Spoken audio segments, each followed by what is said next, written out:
Hello，大家好啊！又係呢個基因小學啊 P4啊，咁就你個書嘅101同102，咁睇下咩嚟先。佢話義工有男女啊，男就佔全部嘅2/5，咁女佔幾分幾？好簡單啦，你全部人就係1咯，咁所以係1減2/5咯。你都係睇圖嘅，你其實呢個意思即係話將全部人分咗做5組，咁裏邊2組咧係男嘅，咁幾多組係女啊？咁咪3組嘅，咁咪5/3咯，就咁樣咯。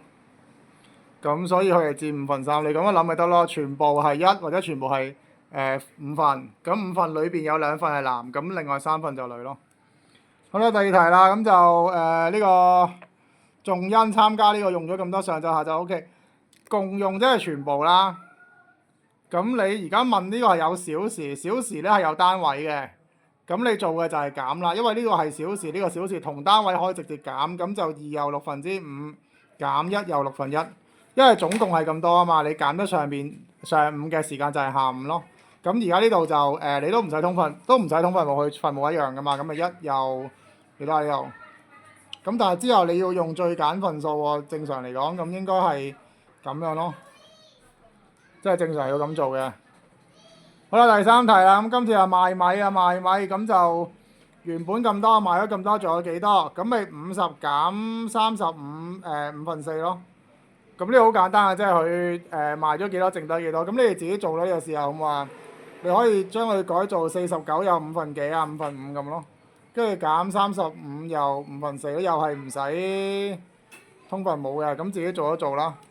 好啦，102第102頁，102頁咧就做呢個，咁有個活動，咁啊執咗啲好多垃圾，咁啊俾佢少，而家邊個多啲啊？咁呢個少啲，呢個多啲，咁子柔咧就比卓南少啲。好啦，咁我哋而家問下咧，卓南有幾多啊？咁我哋首先揾卓南，呢個係比人少啊嘛，咁你減咗先咯，咪好簡單咯。呢個多啲，呢個少啲噶嘛，佢比佢少咪減咯。咁然之後佢話佢又比卓南，咁呢個咪卓南啊嘛，咁你咪再減咯，因為佢又比卓南再少啊，得唔得啊？知唔知啊？咁子柔少啲嘅係咪啊？少過卓南，咁咪咁做咯。咁你唔使通分母，但係呢度要做咩咧？你將佢變做咁樣啦，咁就10+3，知唔知？呢個咩嚟㗎？遲啲講啦。如果你真係唔記得咗嘅，咁再講翻咯，冇問題㗎。咁啊咁樣，咁啊做到㗎啦。OK。好啦，咁我哋下一題啦。咁就自己整一條題目。咁呢度自己做啦，大家睇下點咯。佢都係嗰啲全部減咗一部分咁啊，真係冇嘢㗎啦。就咁啦，拜拜，大家，拜拜。